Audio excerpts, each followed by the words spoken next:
The BBC has apologised to the family at the centre of the Huw Edwards scandal for not acting quick enough in response to the inappropriate money and images which were sent.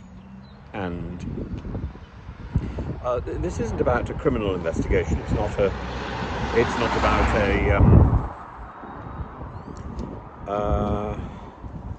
it's not about crime.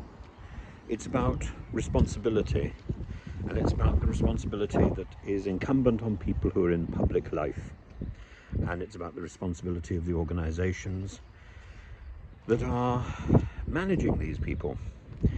And the BBC is perhaps too big for its boots. It perhaps doesn't quite know what it's doing, and it's so desperate to curry this idea about a lack of bias. Nobody has a lack of bias. Everybody has an axe to grind. Everybody has a position. And to manufacture this idea of impartiality is to live in some sort of fantasy world. Even Disney is not impartial. And the much better position is to recognise that we have a view.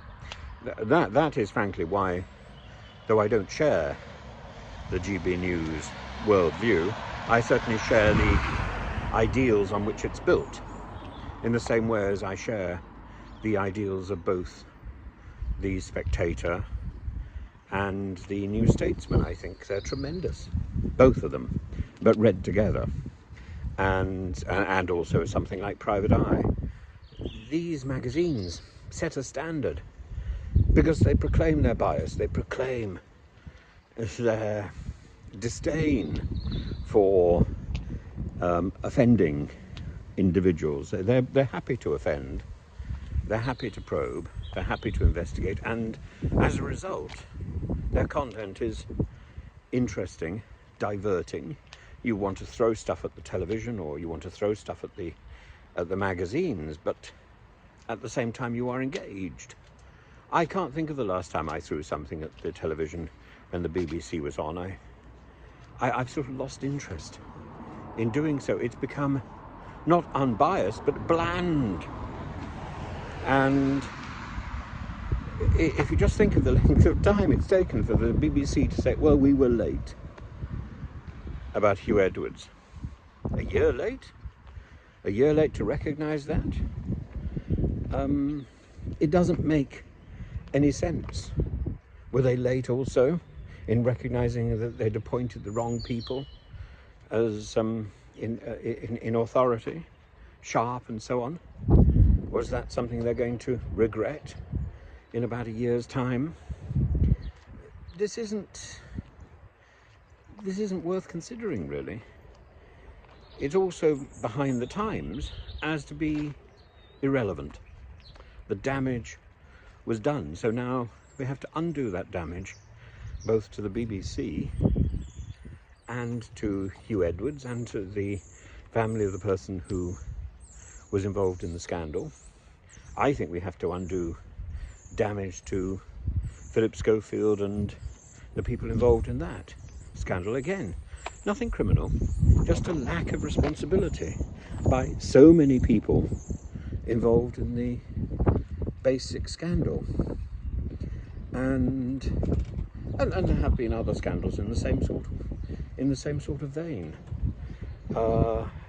And the immediate response is to say, oh, innocent until proven guilty. No, the damage is done, because the damage is about reputation and the damage is about responsibility.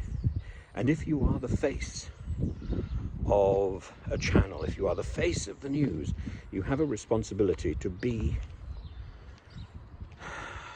cleaner than clean. This is the issue of Caesar's wife.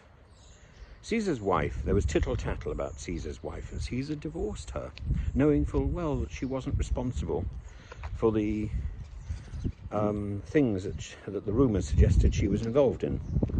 He knew she was blameless. His line, which has gone down in history, is that Caesar's wife should be above that sort of scandal. and that's why he divorced her. That's why she was no longer appropriate. I think he was wrong, but I'm afraid that is the standard. And to talk about guilt and crime as if this is relevant, it's not relevant. It's not relevant. You have to. It's rather like when in a remote village, when the questions are asked, you have to answer them. It may seem absurd. Village morality. You are part of that system, and you are answerable if you want to continue living in the village. The morality of the village is your morality, and you are upsetting the side if that's disrupted. And it doesn't mean that you're doing anything wrong. It just means that people are gossiping about you, and that's enough to spoil the atmosphere.